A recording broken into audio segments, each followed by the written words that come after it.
Hello everyone, this is Sumant Bala Singh, Principal BPN International Academy, Ramnagar, Barabanki. Dear parents, guardian and students, today I am here with the topic how to celebrate Diwali in true sense, means being a teacher, being an educated and responsible citizen of country. What is the true meaning of Diwali in our life? First of all, on behalf of BPN family, I wish you to all a very happy Dhanteras, Narak Chaturdasi, Diwali, Govardhan Puja and Bhaiya Dooj to all in advance.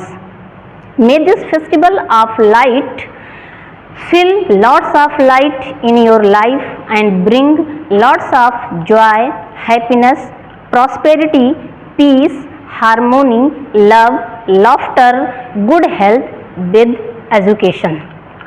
Dear, the only purpose of celebrating any festival of any religion is to maintain love, brotherhood and harmony among each other.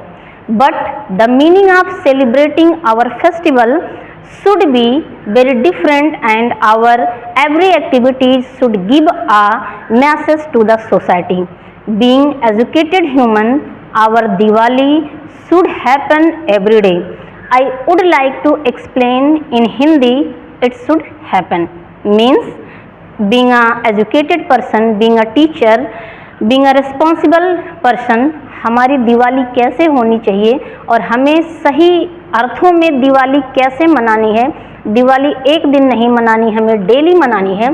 तो इसको हमें कैसे मनानी है, इसे मैं आपको एक कविता के माध्यम से, जो कि गोपाल दास नीरज जी ने लिखी है, उस कविता के माध्यम से मैं आपको एक्सप्लेन करना चाहती हूँ। कविता है, जलाओ दिए पर रहे ध्यान इतना, अंधेरा धरा पर कहीं रह न जाए। सृजन है अधूरा अगर विश्व भर में, कहीं भी किसी द्वार पर है उदासी। मनुजता नहीं पूर्ण तब तक बनेगी कि जब तक लहू के लिए भूमि प्यासी। चलेगा सदा नाश का खेल यूं ही, भले ही दिवाली यहाँ रोज आए। जलाओ दिए पर रहे ध्यान इतना, अंधेरा धरा पर कहीं रह न जाए। अंधेरा धरा पर कहीं न रह जाए। मगर दीप की दीप्ति से सिर्फ जग में नहीं मिट सका है धरा का अंधेरा। उतर क्यों न आए नखत सब गगन के, नहीं कर सकेंगे हृदय में उजेरा।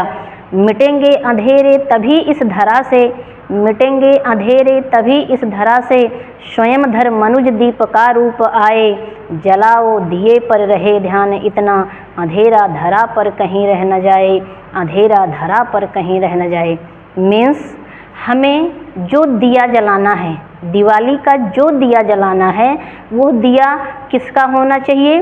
ज्ञान का, शिक्षा का, प्रेम का, सहयोग का, भाईचारे का और सौहार्द का। और इस दिए से हमें अपने आसपास के जिस अंधकार को दूर करना है, वो अंधकार क्या है? अज्ञानता का, अशिक्षा का, निराशा, उदासी, गरीबी, दुख, घृणा, कष्ट। मीन्स हमें इन दिए से, अपने शिक्षा रूपी दिए से, अपने ज्ञान रूपी दिए से, अपनी एक मानव की मानवता जो होती है, उस दिए से हमें अपने आस पास के लोगों में दिवाली कैसे मनानी है। अगर कोई तन से, मन से या धन से, किसी भी तरह से अगर किसी के पास किसी भी चीज़ का अभाव है, तो हमें उनका सहयोग करके, अगर वो शारीरिक किसी भी तरह से, उसको किसी भी तरह के सहयोग की ज़रूरत है, तो हम तन से उसका सहयोग करेंगे। अगर कोई निराश है, उदास है, कष्ट में है, तो हम मन से उसको, उसकी सोच को एक सकारात्मक वे में, उसको एक नई सोच, उसकी सोच को बदलने में, उसको उस निराशा, उस उदासी, उस कष्ट को दूर करने में उसकी मदद करेंगे। और यदि उसे हमारा जो सामर्थ्य है उसके हिसाब से कुछ धन की, कुछ पैसों की ज़रूरत है, तो उससे भी हम उसका कष्ट, तकलीफ़ दूर करके सही मायने में दिवाली हम मनाएंगे। मीन्स हम आशा करते हैं कि हम इन आदर्शों और मूल्यों को अपने जीवन में धारण कर स्वयं को प्रकाशवान करेंगे और अपने आसपास के लोगों को भी प्रकाशित करेंगे। I wish you again to all a happy, prosperous Diwali. Thank you. Have a nice day.